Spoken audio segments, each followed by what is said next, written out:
এই মুহূর্তে ঢাকা মেডিকেলে রয়েছেন আমাদের সহকর্মী সুলতান মাহমুদ আরিফ। চলে যাচ্ছি তার কাছে। আরিফ, ডাকসু নেতা সহ 11 জনের যে চিকিৎসা চলছে তাদের অবস্থা এখন কেমন, সার্বিক পরিস্থিতি কেমন দেখছেন?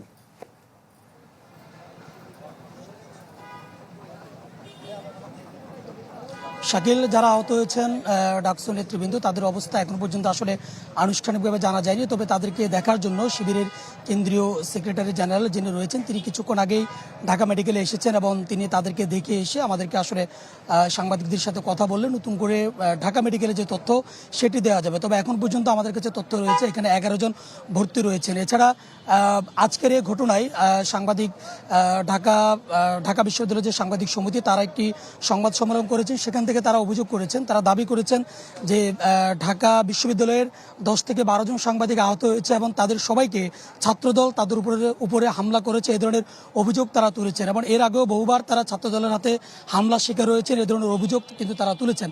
এবং এর আগে আজকের এই ঘটনার যে সূত্রপাত আমরা যেমনটি শুরু থেকে বলে আসছিলাম, একটি ফেসবুকে পোস্টকে কেন্দ্র করে মূলত এই ঘটনার সূত্রপাত হয়েছে। অর্থাৎ তারেক রহমান এবং তার কন্যা জাইমা রহমানকে নিয়ে একটি কটূক্তিমূলক ফেসবুক পোস্ট দেওয়া হয়েছে, যার ভিত্তিতেই মূলত এই ঘটনাটি পোস্টটি দিয়েছেন বলে অভিযোগ আনা হয়েছে। তিনি ডাকসুর একজন নেতা এবং তিনি শিবিরে করেন এবং এটি যখন সোশ্যাল মিডিয়াতে ছড়িয়ে পড়েছিল তারপর আমরা যতটুকু জানতে পেরেছি তিনি তার জীবনের আশঙ্কা নিয়েই মূলত তিনি শাহবাগ থানায় একটি জিডি করার জন্য এসেছিলেন এবং পরক্ষণে সেখানে ছাত্রদলের যারা নেতাকর্মীরা রয়েছেন তারাও কিন্তু একটি মামলা করার জন্য এসেছিলেন, যেহেতু ফেসবুকে পোস্টের মাধ্যমে তারেক রহমান এবং তার কন্যা জাইমা রহমানকে কটূক্তি করা হয়েছে।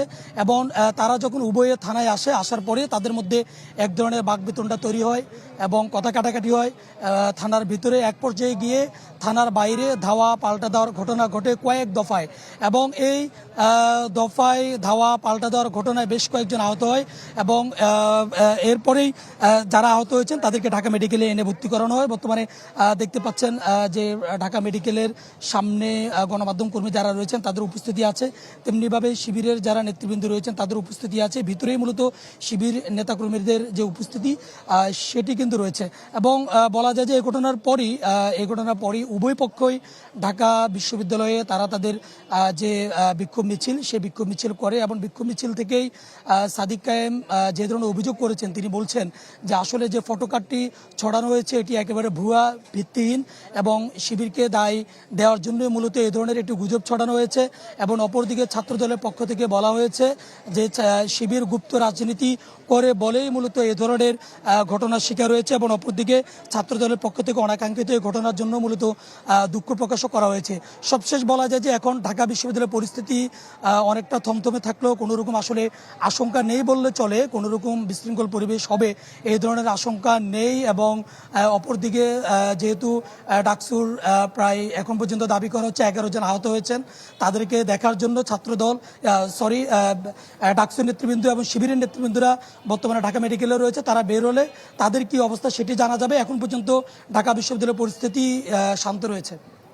বুঝতে পেরেছি, ধন্যবাদ আপনাকে। দর্শক, ঢাকা মেডিকেল থেকে যুক্ত হয়েছিলেন আমাদের সহকর্মী সুলতান মাহমুদ আরিফ।